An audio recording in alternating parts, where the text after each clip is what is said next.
Okay, so I'm live today.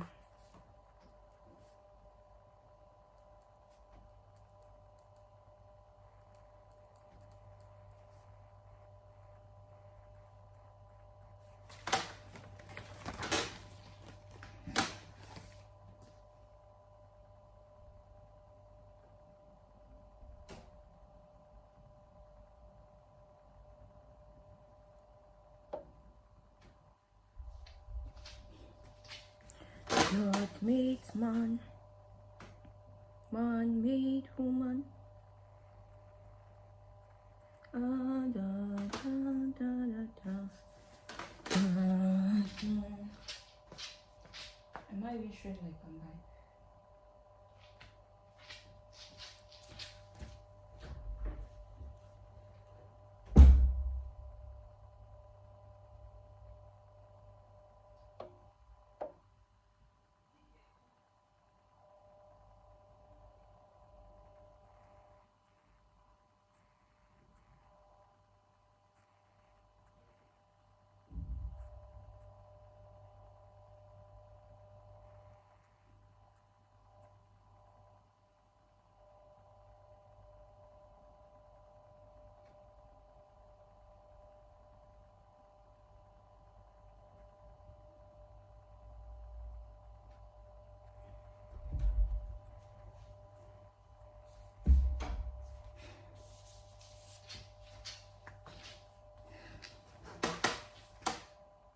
Oi.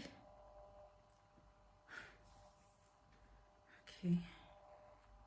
I am back. I am back. I am back. I am back. Hi, Leslie Tata. Hello, good morning. Or good afternoon, wherever you're watching. Thank you for joining my live. I'm so grateful. So today I'm going to be making some, talking about something very important, which I think some of us should note it down while living in the Gulf. Thank you so much, Leslie Tata. Thank you so much for joining my live. I'm so grateful. So I wrote a couple of them down. Please do well to give me thumbs up in my live video while I'm here. So what I'm about talking about anyways, I'm Nessa. I talk about Bahrain, I talk about the Gulf in general, but I put a lot of emphasis in Bahrain because I live and I work here.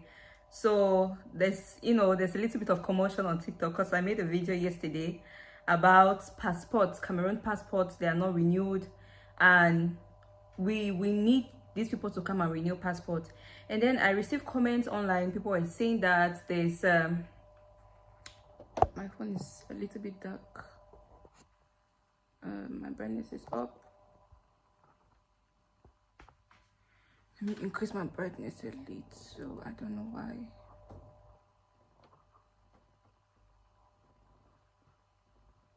Okay. So I made a video yesterday and I was addressing it to the people or the embassy in charge of passports in Cameroon, and people almost ate me raw on TikTok yesterday. But to cut it all, or to cut it short, I think I was doing the best, because a lot of us, our passports are expired. We need them to come and renew the passport. And then somebody made a comment that they came last year. I'm like, okay, so they're supposed to come just once a year or twice in a year. I think that it should be something that they should come every year. It was a lot. People spoke. I went live, we're talking. Anyways, that's not the content of today. The content of today, I want to talk about some of the reasons why some of us fail while living in the Gulf. As in, we are in the Gulf for so long. We're in the Gulf for so long, and we end up going back home with nothing. This is the main thing I want to talk about today. So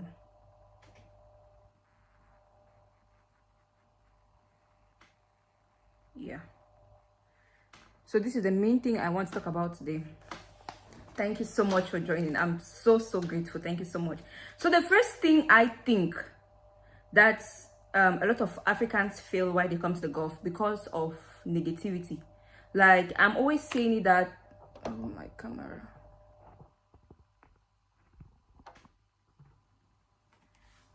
Okay.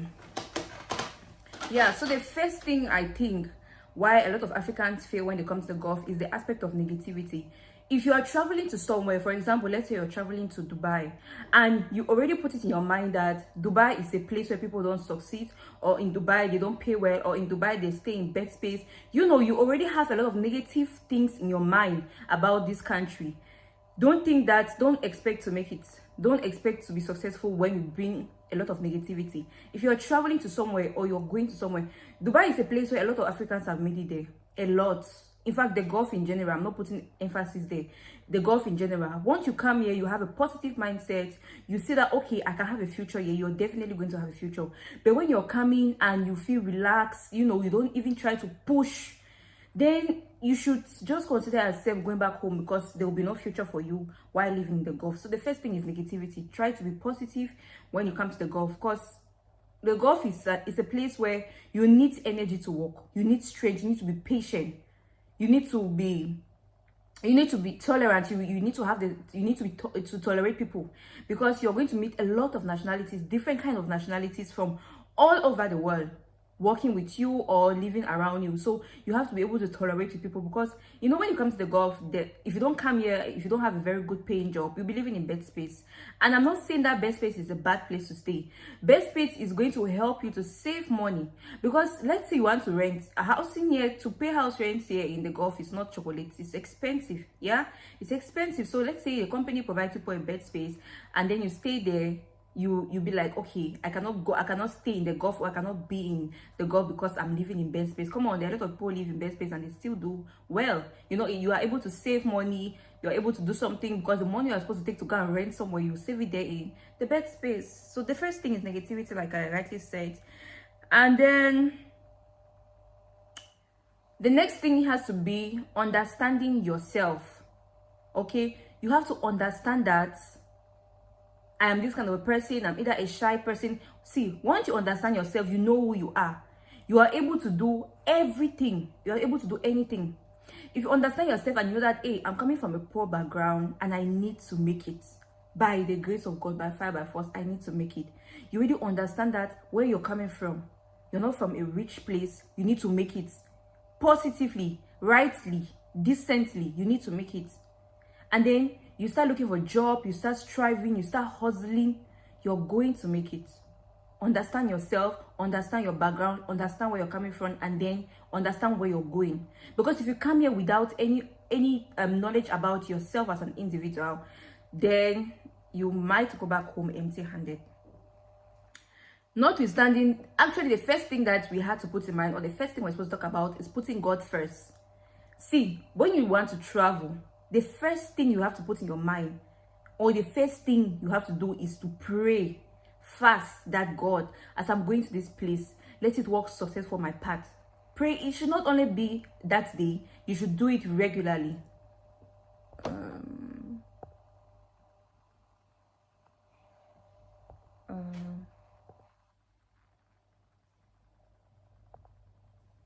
You should not only do it that day, you should do it regularly. You get my point. Guys, 1 minute, let me share this.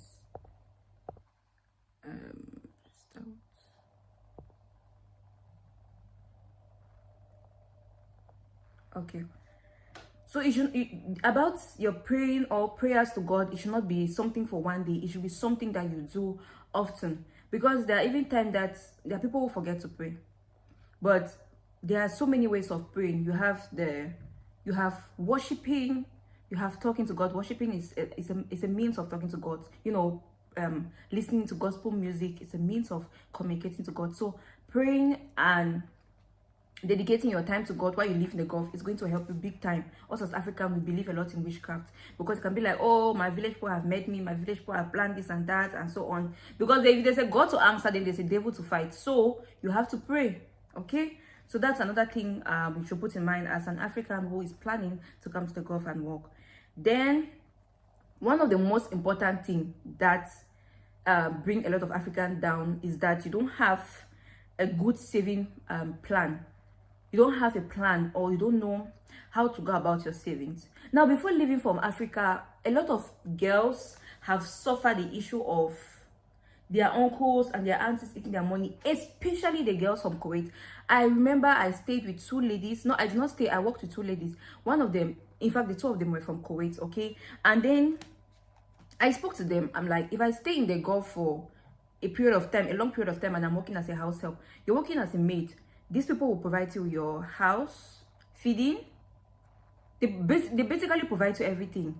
And then you don't really have a lot to do with your money. The most important thing is you should send your money back home to save it, or for somebody to keep it for you. But if you don't have somebody who is good enough to keep you this money, who is sincere enough to save up your money, that is where your biggest failure is. Because you cannot be keeping money here. Keeping money is not going to earn you or grow you any profit. But I think back then, it used to be in an era where people don't have mobile phones to communicate with the people who keep their money often. Now it's a digital world. We have Facebook, WhatsApp, TikTok. You know, we have a means of always communicating with people, always reaching out to our families and so on. So you need to have a good plan. You need to have a good saving plan.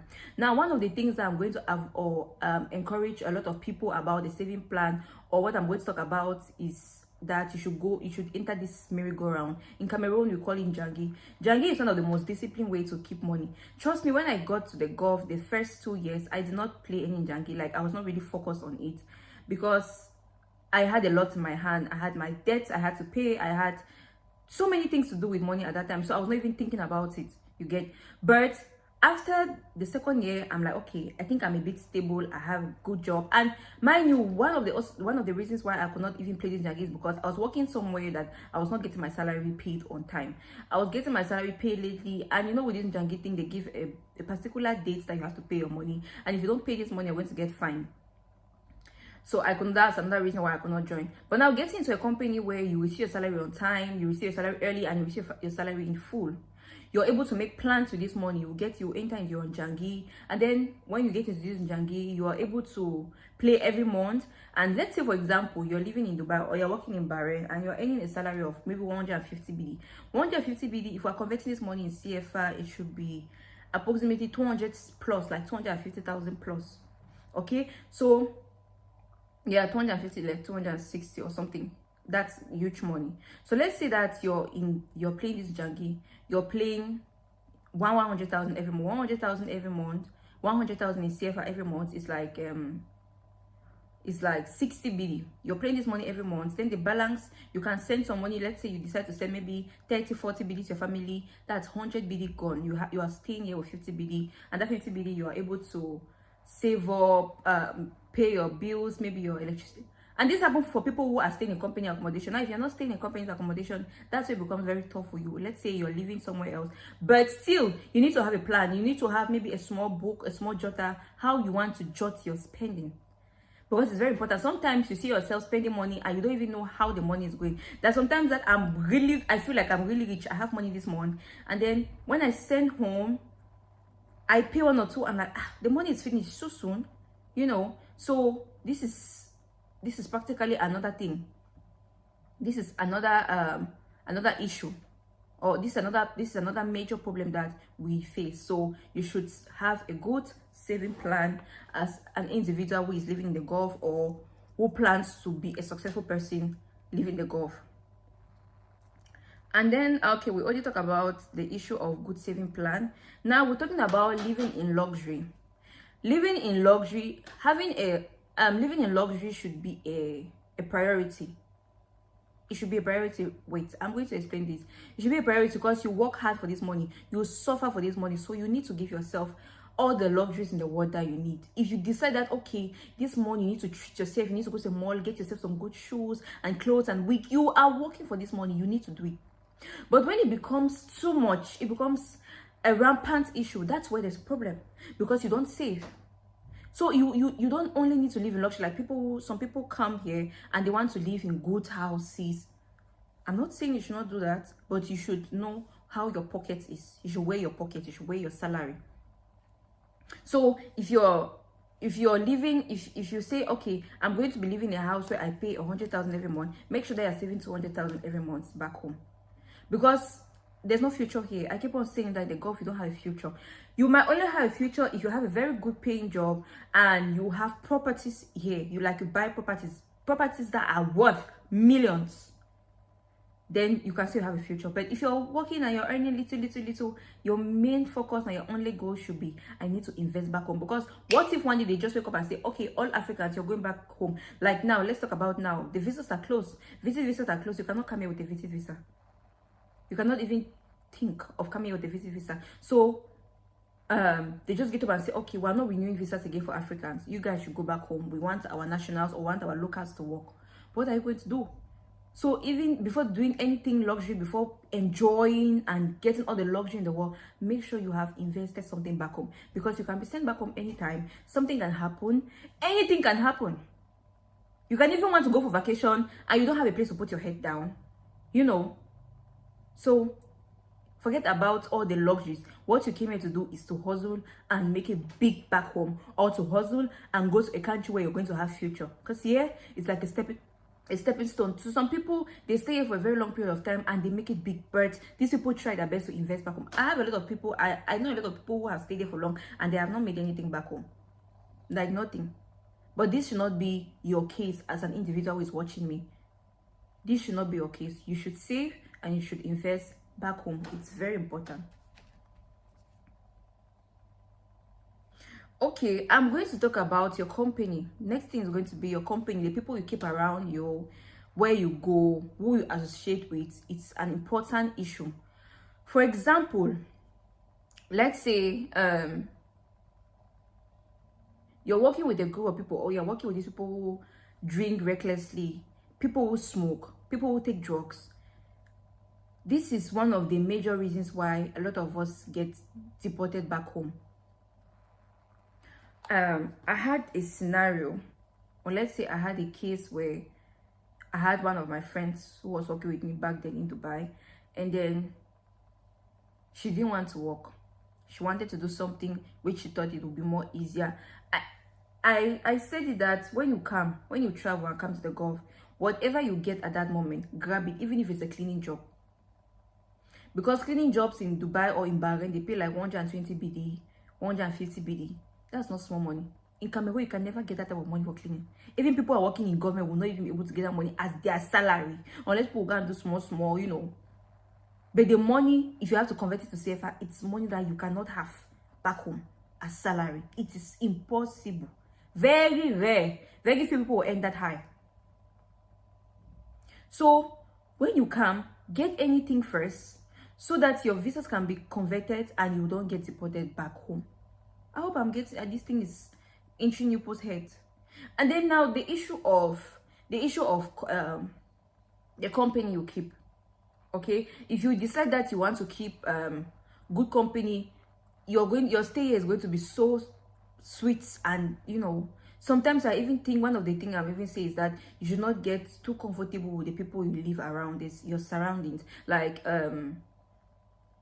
for me, we have like Cameroon Association and stuff like this in Bahrain, but I'm not there because really at the time I don't have time to join, and I don't think it's, how can I even place it, like it's a necessity at the moment, because at the end of the day there are a lot of negativity surrounded here.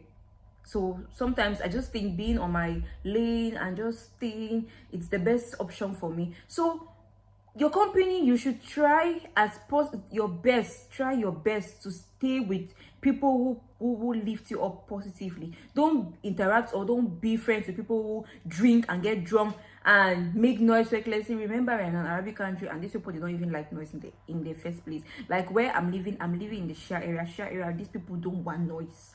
They just want their place calm. I call it GR. It's like government residential area. They don't want noise. They don't want anything, any wahala.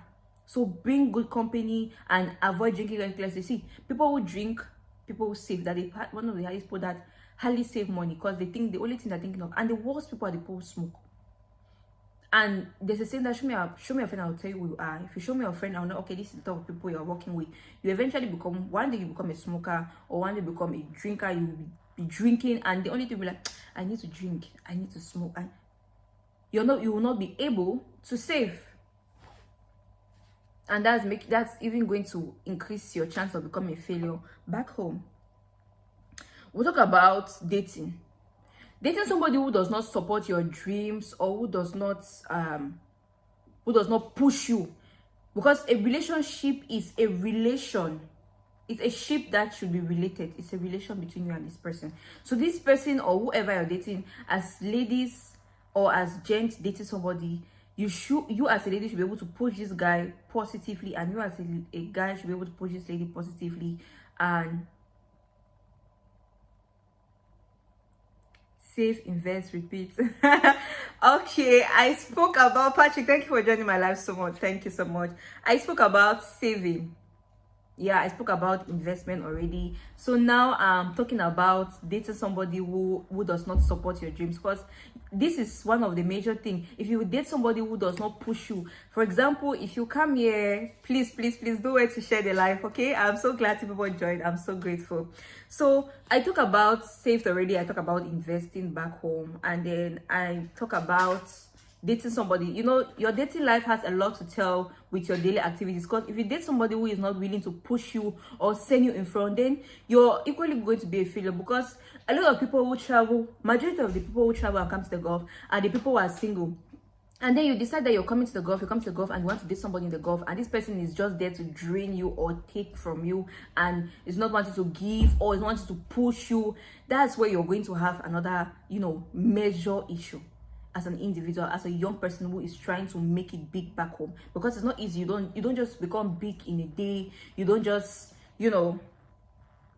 grow within the twinkle of an eye. It takes time, and it's a gradual process. So dating somebody who does not push you towards your dreams or does not give you a pushing hand is one of the most important reasons why you might fail as an African living in the Gulf. Now, let's talk about the 6th point, which has to do with thinking that you have a lot of time in your hand. You don't have time. The only thing which is not constant is time, because time runs so fast. So if you're thinking that, hey, I'm still young, in some years to come, I'm going to invest, let me enjoy myself, and I still have time. You don't have time. Now is the time where you have the strength. My grandmother called it mbanja. You have the mbanja to work. You have the energy to work it now, because you're not going to have thank you, Johnson. You're not going to have the energy all the time to work. In our early 20s, 30s, 40s, you have the strength to work the money. I'm not saying that you should just work. You should enjoy. You should treat yourself. You should cook your food, drink, but not excessively. It should be moderate. Anything you're doing should be moderate. How you spend your money should be moderate. But you don't have a lot of time. You will not always have that time. You will not always have that energy to work that money. Like the timing, the energy I have now, I don't think I will have this energy maybe when I'm married, maybe when I have kids. I don't think I'm going to have that energy, because I have the energy now that I'm able to work for 15 hours non-stop. I'll get tired, yes, but the energy to work that long hours, I have it right now.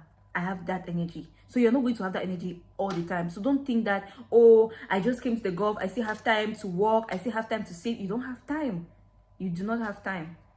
When you're thinking that you have time, the time will just, this is me. If I would have thought that, okay, I'll be in the Gulf now for 3 years, and I'm like, sometimes like, okay, I've done something small back home. I think I have tried, because the main thing was, first I had a focus, but when I came, my focus switched and directed to somewhere else. It was difficult for me to pull myself back, but I know that I have to pull myself back to become a better person, because I don't want to be a lady that will get married and I have to be so dependent on my husband. I want to be a lady that is able to support my husband 1 or 2 ways. Like if it's bad, I say, okay, babe, this is like this, let's do like this. I have this amount, let's put it together, let's do this for our kids, and so on. So, and even in an era where a lot of men even want the independent ladies, they want the hustler. They don't want people who just come and sit and you need Maggie. It's not like in the days of our parents.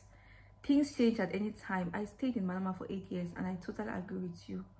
All our sisters are saying, thank you. Things change. Because let's say some years back, people were earning very good amounts of money in Bahrain. But now, it's becoming so difficult and so tough that, the certificate you have and the amount of money they want to pay you, you're like, oh my God, Like really, I have all the experience and so on. What about those who are married in the Gulf? How can they go about their expense with their low salary? Now they say there's, let me answer this question. When you're two of you, okay, when you guys are together, you all should have plan, and your expenses should be less.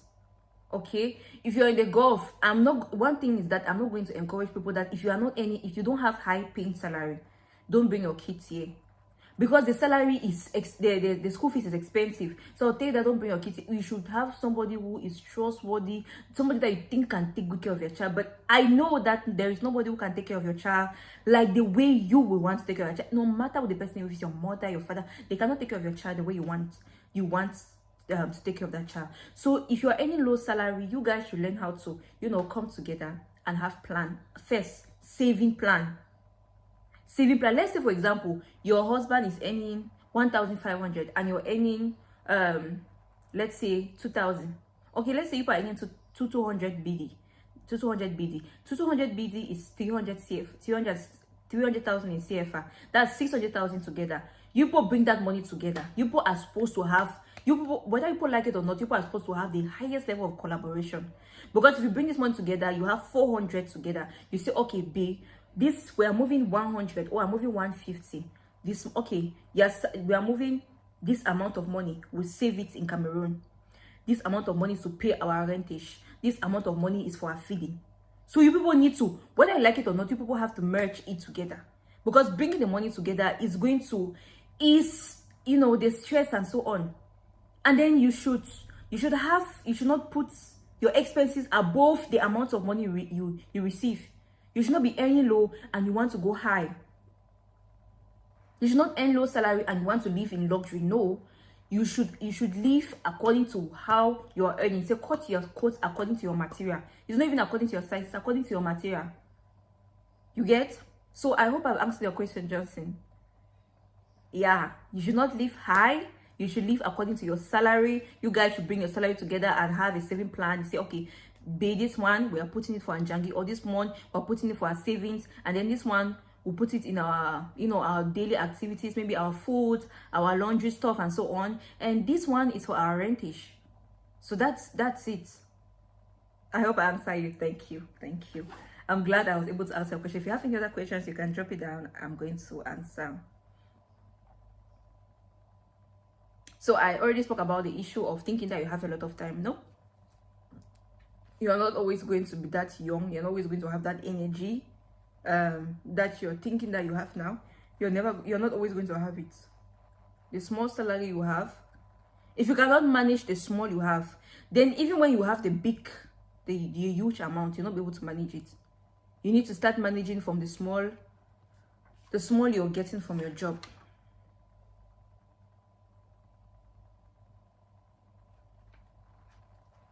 Yes, so I think that I already made, you know, clear about these points about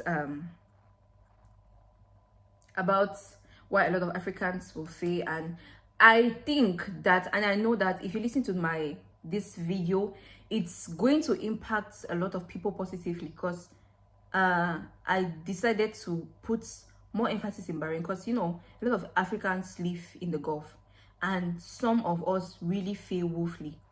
You cannot be in Kuwait and one thing that I equally forgot to say is that when you're planning to travel, it's advisable that you create a bank account back home. If you think that you don't have anybody you can really trust, keep a bank, create a bank account back home. It's going to help you big time, so you can easily send your money directly into your account. Now we are in a modern world. You can just transfer your money bank to bank. You can just send your money bank to bank.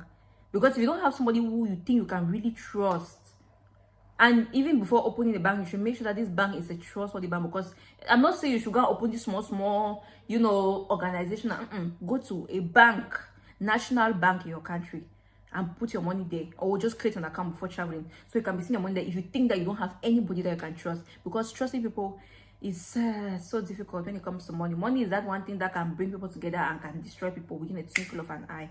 and you want to become a successful person tomorrow, and you don't want a scenario where you send your money to somebody and then you're asking accountability of how this person has spent your money and you don't have any results. You know, you don't get the answers that you are waiting for. So if you're planning to come here and you want to make it, or you want to, you know, you want to make it back home, what can you say about the issue of overstay in Bahrain as opposed to the UAE?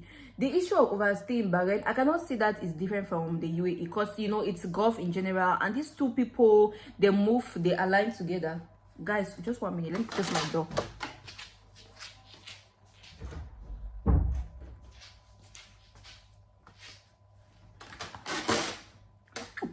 Sorry.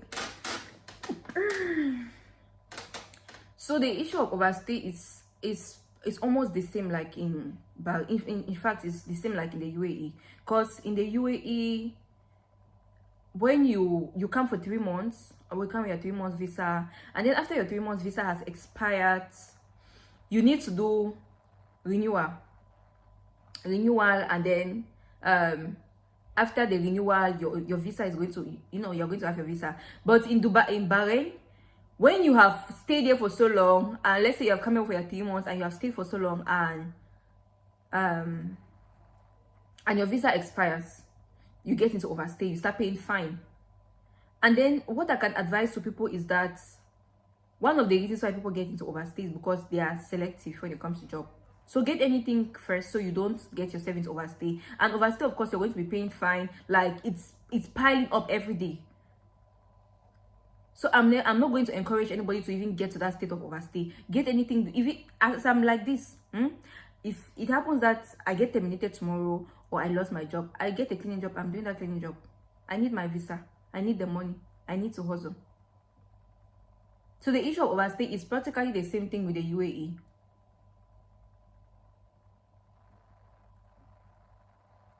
After losing, yeah, the issue of overstay in the UAE is more because there are more Africans, or there are more expatriates in UAE than in Bahrain. Bahrain, the population, of course, they are expatriates, but it's not as loud as in UAE, because UAE, first of all, is bigger than Bahrain, and then the UAE, we have a lot of Africans. And another thing is that they are so selective when it comes to job. Can you imagine that I had one friend, we lived in the same compound, and she was in overstay, and then there was a cleaning company who was willing to clear off her fines. The cleaning company was willing to clear off her fines and let her come and work, then they'll be deducting it from her salary and so on. She was like, no, I cannot work, I cannot do cleaning job, you know. I'm like, so you have choice. That's one of the issues. These people, some of the people who get into overstay are very, very unserious people. I'm sorry to say, but some of them who get into overstay are unserious people, because they have the opportunity to get a job, they have the opportunity to get something that can change overstay. If I leave my job, like I'm saying that, if I leave my job now, or I get terminated, and, you know, for no such reason, then I'm looking for a job, I get a cleaning job, I'll do it. The most important thing is that I need to get something doing. I need to get something that can put food on my table. I need to get something that, because people are, if you're ashamed of your job, then you don't yet know why you're out here. You don't know the reason why you came to the Gulf. You should not be ashamed of any job. Some people are like, oh, I have my certificate, I've gone to this school and this school, and so what? We don't need a certificate right now. What we need is your energy. We need your hands to move, we need your legs to move, we need you to work. The income has been coming in. Yeah, the most important thing is that you should get the money, right? So if you have anything that you see that they can give you, get a job. The income will be coming. Yeah, you look for anything that you think that any job at the moment you grab is going to help you. It's going to help you, trust me, so well.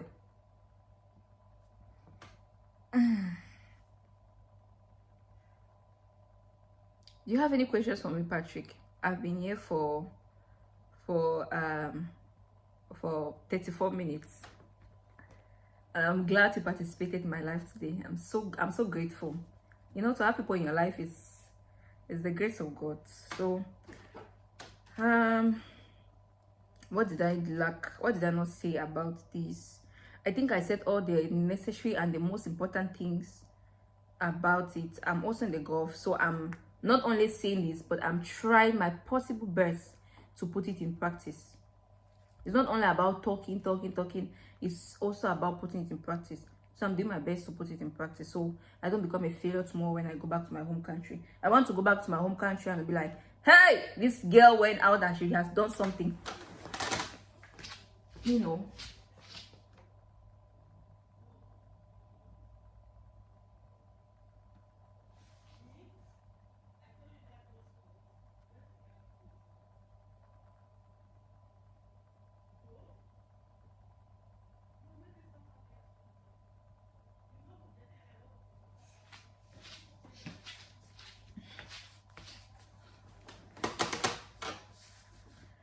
So guys, I think I'm done with my life for today. I really decided that I'm going to be live every day from this month of Ramadan. I'm going to be live every day till the month comes to an end, because I have a good working time. I go to work, you know, a little bit late, so I have time to come live every day. And I'm going to be talking about a lot of things, a lot of educative things, because my page on my platform is actually about educating people about the Gulf, things you should know, things you should do, things you shouldn't do. So yes, I'm done with my life for today, and I hope I impacted or said something meaningful that has impacted somebody or some people in my life today. So yes, Nessa is done for today. I'm going to be seeing you guys again tomorrow, same time, same place. Okay, so make sure to turn on your post notification, so every time I come live, you're going to receive notification and join me while I'm in my live session. Okay guys, so thank you for everyone who has taken their precious time to put their 1 or 2 minutes into my life. I'm really happy, I'm really grateful. It's not easy, it's not chocolate, it's not bonbon. So let me go down and I'll see you guys again tomorrow. Bye.